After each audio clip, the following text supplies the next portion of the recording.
लोकसभा में नेता प्रतिपक्ष राहुल गांधी के खिलाफ अब सरकार विशेषाधिकार हनन का नोटिस नहीं देगी, जबकि एक दिन पहले ही केंद्रीय संसदीय कार्य मंत्री किरेन रिजिजू ने कहा कि सरकार उनके खिलाफ ऐसा प्रस्ताव लाएगी। सोर्स बताते हैं कि सरकार ने अब अपनी रणनीति बदली है। हालांकि राहुल गांधी के खिलाफ एक विशिष्ट प्रस्ताव का नोटिस दिया गया है, जिसके जरिए नेता प्रतिपक्ष की सदन की सदस्यता रद्द करने और उन्हें आजीवन चुनाव लड़ने से प्रतिबंधित करने की मांग की गई।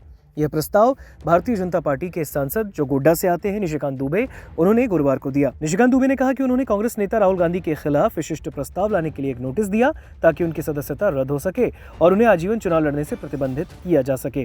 दरअसल आपको बता दें, राहुल गांधी ने एक दिन पहले यानी बुधवार को लोकसभा में बजट पर चर्चा के दौरान एप्स्टीन फाइल्स का जिक्र किया और केंद्रीय मंत्री हरदीप सिंह पुरी का नाम लेकर उन पर आरोप लगाए और इसके अलावा उन्होंने देश को बेचने जैसे गंभीर आरोप लगा दिए। ये बयान सुनिए। The evidence, sir, is in Department of Justice files that have been released in the United States.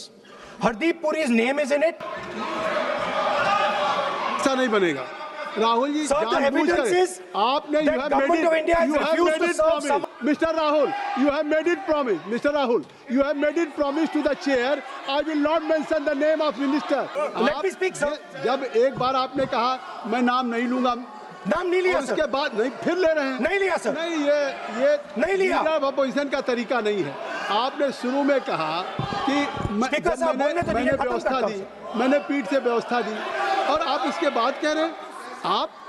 आप ये बताइए कि ये हाउस आज बजट स्पीच है जनरल, इसके पहले महामहिम राष्ट्रपति का अभिभाषण था। अगर महामहिम राष्ट्रपति के अभिभाषण पे क्या भाषण होता है, बजट पे आपकी क्या स्पीच होनी चाहिए, डिमांड फॉर ग्रांट्स में क्या स्पीच होनी चाहिए, आपको ये पता होना चाहिए। अब इसके बाद ही सरकार ने राहुल गांधी के खिलाफ विशेषाधिकार हनन प्रस्ताव लाने का ऐलान किया, लेकिन सरकार ने अब अपना फैसला बदल लिया है। बताया जा रहा है कि इसके पीछे सरकार का मोटिव बमुश्किल पटरी पर लौटी संसद की कार्यवाही चले, ये बताया जा रहा है, क्योंकि पिछले कई दिनों से गतिरोध के बाद बमुश्किल लोकसभा की कार्यवाही पटरी पर लौटी है। सरकार को इस बात का आशंका है, अगर राहुल के खिलाफ विशेषाधिकार हनन का नोटिस आया गया तो लोकसभा में फिर हंगामा हो सकता है। सरकार की नई कवायद इस हंगामे से बचने की रणनीति मानी जा रही है। गौरतलब ये भी है कि विपक्ष ने विशेषाधिकार हनन का नोटिस लाए जाने को ध्यान भटकाने की साजिश बताते हुए सरकार के खिलाफ मोर्चा खोला। विपक्षी शिवसेना उद्धव बालासाहेब ठाकरे की राज्यसभा सांसद प्रियंका चतुर्वेदी ने कहा कि विशेषाधिकार हनन सत्ता में बैठे लोगों ने किया, देश का सौदा करके। उन्होंने आरोप लगाया कि अमेरिका के सामने सरकार ने घुटने टेके और 140 करोड़ लोगों का विश्वास तोड़ दिया।